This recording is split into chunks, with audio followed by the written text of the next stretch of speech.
força magnética, né?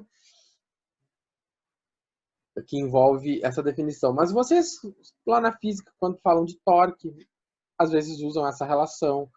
Vamos ver força magnética, força no campo elétrico, usam essa definição. Então, essa aqui é uma definição geométrica para o seno.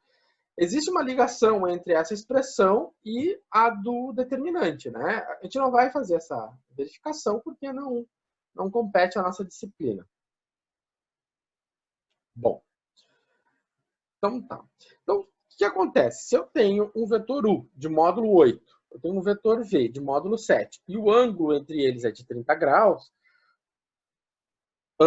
quanto vale o módulo do produto vetorial? Então, não podemos jamais esquecer que essa definição se refere ao módulo, né? Ou seja, o comprimento do produto vetorial. Então, vai ficar o quê? Módulo de U vezes módulo de V vezes o seno de 30. Certo? Fazendo as contas, isso deu 28. Então, essa é uma definição para o módulo, né? Uma definição geométrica. Claro, a gente pode calcular o vetor e depois, no final, calcular o módulo. Bom, então vamos fazer um probleminha de paralelogramo, né? Ah, e aqui eu esqueci de dizer, né? De ressaltar. Isto aqui corresponde, né? Essa definição aqui corresponde à área do paralelogramo. Ou seja, se eu tenho um paralelogramo, tá o quê? Um lado dele é o vetor U. O outro lado dele é o vetor V, certo? Então, como é que eu calculo a área de um paralelogramo? A área do paralelogramo é base vezes altura.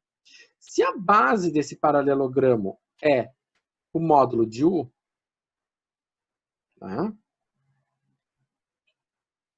Se a base é o módulo de U, a minha altura vai ser quem? Vai ser o módulo de V vezes o seno de θ, né? Da trigonometria, o que eu sei? Se esse aqui é o θ, o ângulo entre os dois vetores, o meu H é o quê? É cateto oposto. Cateto oposto ele está relacionado com seno. Então, o que acontece? Então, vai ser módulo de V vezes seno de θ, né? Por quê? Porque é cateto oposto. Então, por isso, vai ficar V seno de θ. Então, essa expressão aqui, ela também corresponde ao quê? A área de um paralelogramo. Tá, então, qual é a conclusão que nós vamos tirar? Né?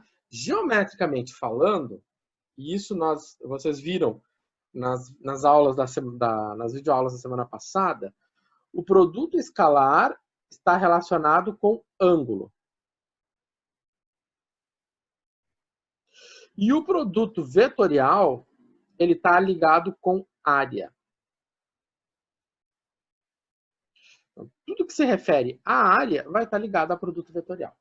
Então, vamos explorar essa ideia agora. Por exemplo, eu tenho um retângulo, tá aqui o nosso retângulo, e ele pede para calcular o nosso paralelogramo, né? E ele pede, então, para calcular a área desse paralelogramo, os ângulos internos do paralelogramo, né? E a equação do plano, né? Então, é um exercício bem completo, retomando tudo que a gente viu semana passada, né? Que está nas videoaulas da semana passada, com o que foi visto hoje. Tá. Então, tá. Então, vamos começar. Bom, então, como eu vou calcular a área? Né? A primeira pergunta, a área do paralelogramo. A área de um paralelogramo, né, ela corresponde, então, vai corresponder. Vou botar aqui a área.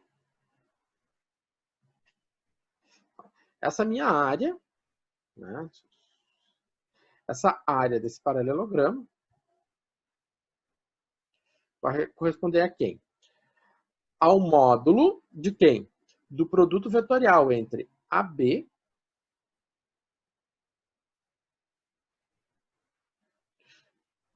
por AD.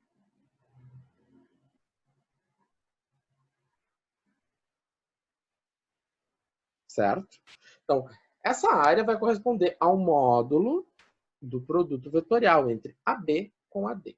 Então, tá. Primeira coisa a ser feita, determinar quem são os vetores AB e o vetor AD. Né? Então, os vetores que eu estou marcando aqui, o AB e o vetor AB e o DC são iguais.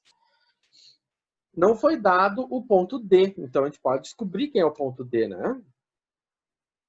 Aquele bom e velho exercício lá do grau A, né? Então, se não foi dado o ponto D, a gente descobre que é o ponto D. Então eu vou isolar o ponto D, né? Passo o ponto D para o meu lado esquerdo, que ele é negativo, passa positivo, e todos os outros passam para o meu lado direito. Então, o que aconteceu? Ficou D igual a C menos B mais A. Bom, escrevi na forma de matriz porque é mais fácil de enxergar, né? Então, 1 menos 1 vai ficar 2, mais 5, 7. 5 menos 2, então vai ficar 3.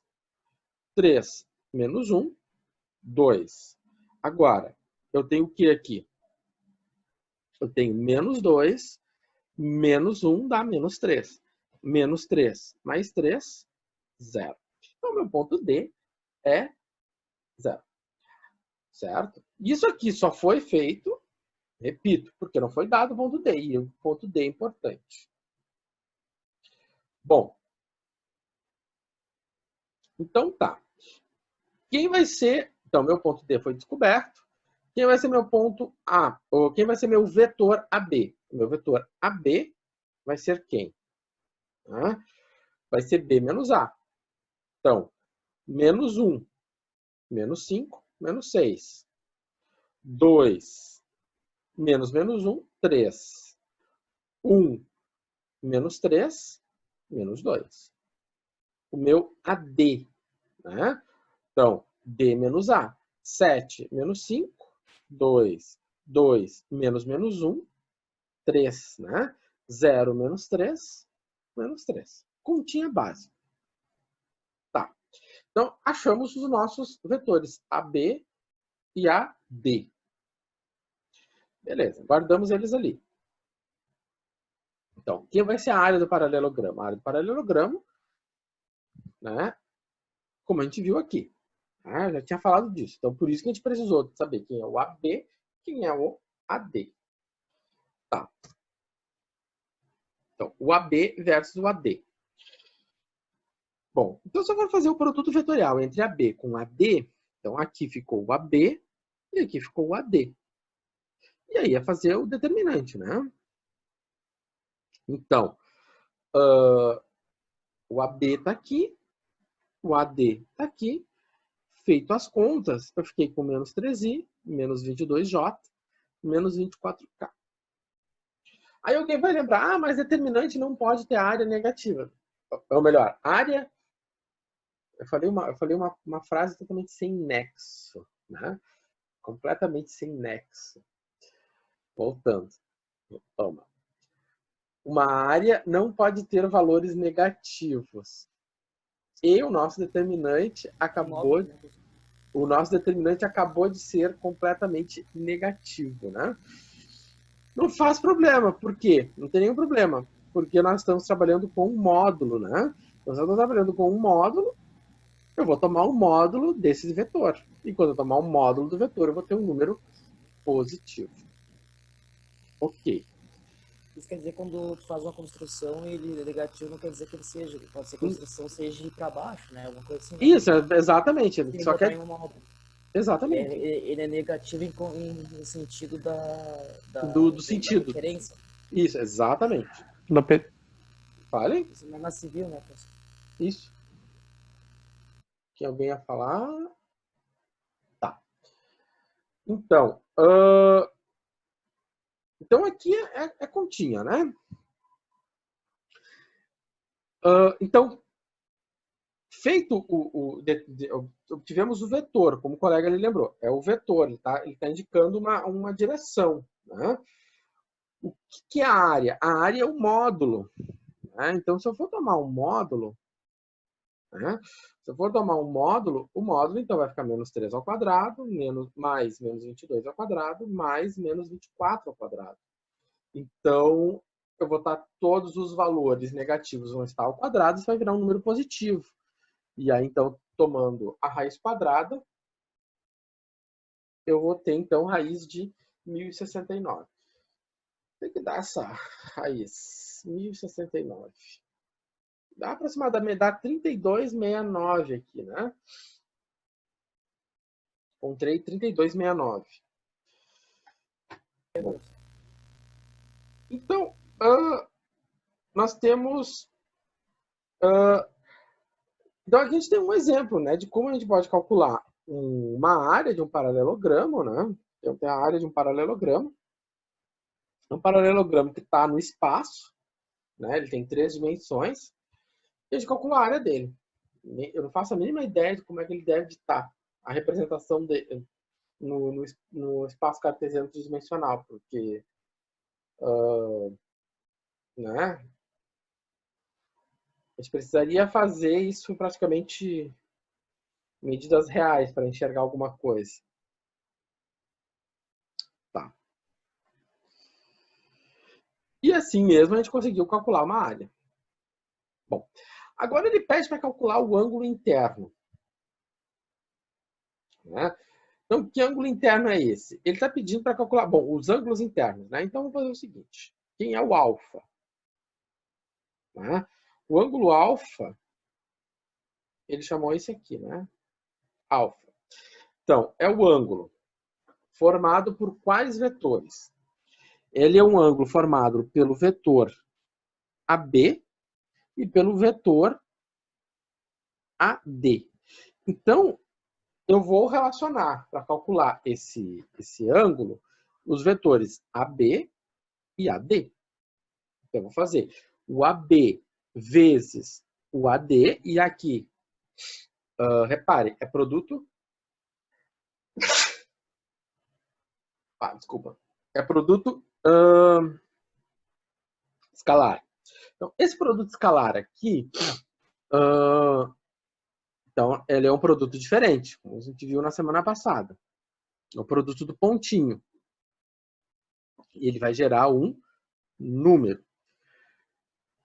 E embaixo eu tenho, então, os módulos, né? Então, de novo, por que apareceu AB e AD? Porque o ângulo alfa é o ângulo entre os vetores AB e AD.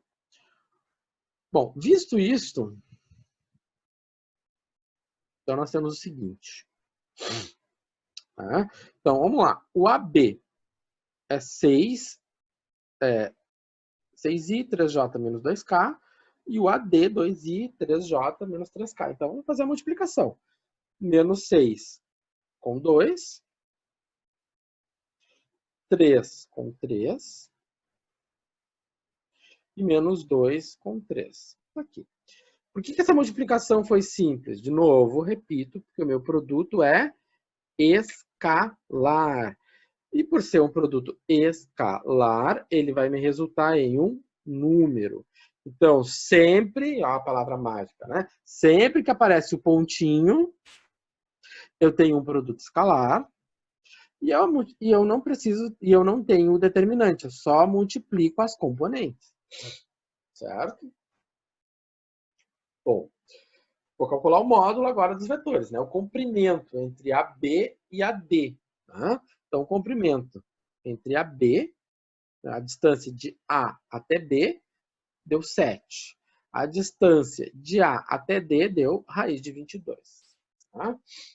Deve ser aproximadamente 4. 4 mais que 5. 4 mais que 0,5, deixa eu ver. É 4,69.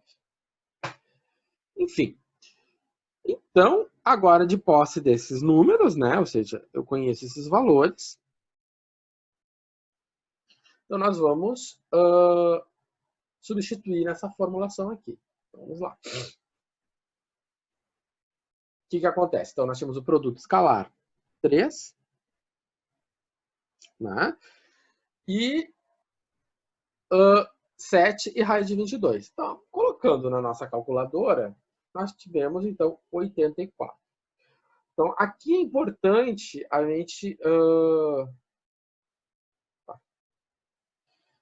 ter cuidado com a calculadora, tá? Aqui é só digitar as coisas certas. Então, arco do cosseno de 3 dividido, abre parênteses, né?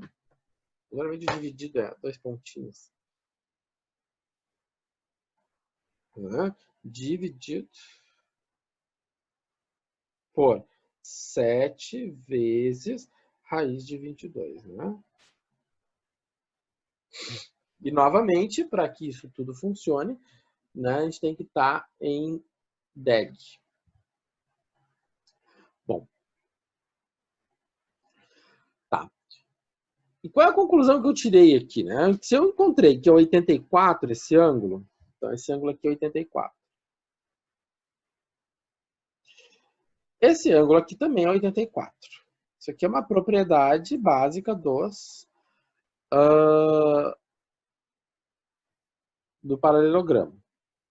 Tá, então quer dizer que esse ângulo aqui é igual a esse ângulo aqui. Portanto, né, o que acontece? O que acontece? Uma propriedade importante do paralelogramo é o seguinte, que os ângulos do mesmo lado, se eu pegar esses ângulos aqui, né, pegar 84 com esse ângulo beta, ele vai formar 180. Então, de qualquer lado, se eu pegar esse lado aqui, 84 com beta, 180. 84 com beta, 180. Então, se eu pegar a soma dos ângulos do mesmo lado, vai fechar 180, né? Então, eu fiz 180 menos 84, deu 96 graus. Ah, professor, mas se eu fizesse... Se eu pegasse o vetor, né, AB, né, com o vetor BC. Se eu pegar o vetor AB com o vetor BC, vai dar os 96 graus? Vai. Fica de exercício. Vamos lá e faça essa continha, tem que dar 96 graus, ou aproximadamente 96. Né? Aproximadamente porque aqui 84 a gente arredonda, né? Eu arredondei para 84. Então o que se pode dizer disso aqui? Se eu pegar o ângulo entre AB, né, e o vetor BC, ele vai ser de 96. Né? Bom. Tá. Agora vem um fato importante que eu não comentei ainda com vocês, que é uma interpretação geométrica muito, muito, muito importante do produto vetorial. Né? E se eu não comentei antes, agora eu vou comentar e comentar bem comentado. Que é o seguinte. O resultado do produto vetorial, ele é simultaneamente ortogonal aos vetores. Então aqui aparece uma palavra mágica que vai aparecer sempre. Tá? Simultaneidade. Né? Ele é simultaneamente.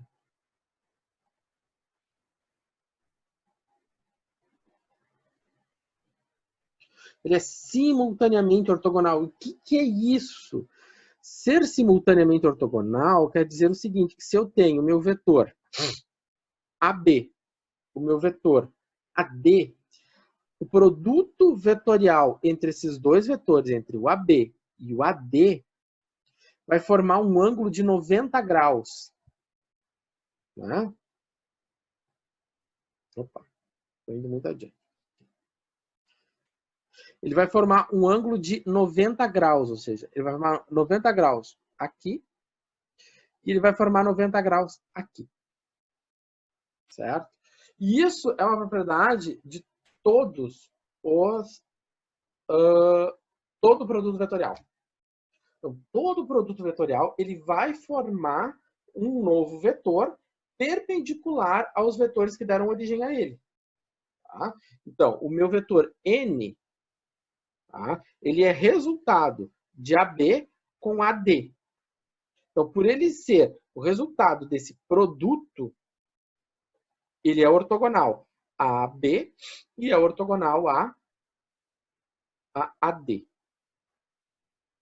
Por que eu usei esse fato para responder esse item? Né? Por que eu usei esse fato para responder esse item? Por um motivo muito simples. Né? Por quê? Porque quando eu estou pedindo a equação de um plano, então, voltando na aula da semana passada, nos vídeos da semana passada. Então, se eu estou falando de equação de um plano, né, eu quero saber, para calcular essa equação desse plano, eu preciso saber de um vetor ortogonal. Eu não estou pedindo o vetor, eu estou pedindo o vetor normal, estou pedindo um vetor normal. Repara que tem uma diferença entre um vetor normal e o vetor normal. Quando eu digo que tem um vetor normal, é porque tem infinitos vetores normais aqui, né? Então, eu estou pedindo um vetor normal. E como é que eu conheço um vetor normal? Né? Fazendo o produto vetorial. Porque se eu faço o produto vetorial entre dois vetores desse plano, o que acontece? Ele vai me gerar um vetor simultaneamente ortogonal. Então, a palavra simultaneamente, a expressão simultaneamente ortogonal, ela é sinônimo de produto vetorial. Certo? Então, isso vai aparecer em questionário, vai aparecer por aí, com certeza. Tá? E esse fato que eu estou trazendo aqui para falar de equação de plano, né, ele vai estar relacionado. Eu vou achar o vetor normal, eu vou achar um vetor normal por um produto vetorial. Por quê? Porque o vetor normal, pela característica dele, ou seja, dele fazer um ângulo de 90 graus, né, vai estar atendida no produto vetorial. Então, isso aqui é muito importante. A gente vai falar bastante disso ainda. Tá? Bom, já conhecemos o resultado do produto vetorial, né? Tá aqui, produto vetorial AB com AC. Né? Já fizemos essa conta em alguns slides anteriores. E só requentamos ela, né? Bom, então descobrimos quem é o N. Quando a gente descobre quem é o N, então, o que a gente faz? Para sair do vetor para a equação, nós fazemos o seguinte, tiramos o vetor e colocamos x, y e z. No lugar do i vai ser x, no lugar do j vai ser y, no lugar do k vai ser z. Como é uma equação, toda a equação tem uma igualdade. Toda equação tem uma igualdade. Tá? Então, ela é igual a um D. Como é que eu determino esse D, professor? Muito simples. Eu vou escolher um ponto. Tá? Escolher um ponto. E eu aqui escolhi um ponto. Escolhi o ponto A. Ah, professor, mas eu gosto do ponto B, porque o ponto B é um ponto da minha... Vai dar resultado diferente? Não, vai ter que dar o mesmo 65. Tá? Ah, mas se eu gosto do ponto C, eu posso pegar o ponto C, vai dar o mesmo resultado. Certo? Então, qualquer um dos pontos vai calcular o valor do D. E aí, então, nós temos a equação do plano. Certo? Bom. Então, é uma questão bem trabalhosa, que traz, assim, passa por tudo que a gente viu na semana passada e tudo que a gente está vendo hoje.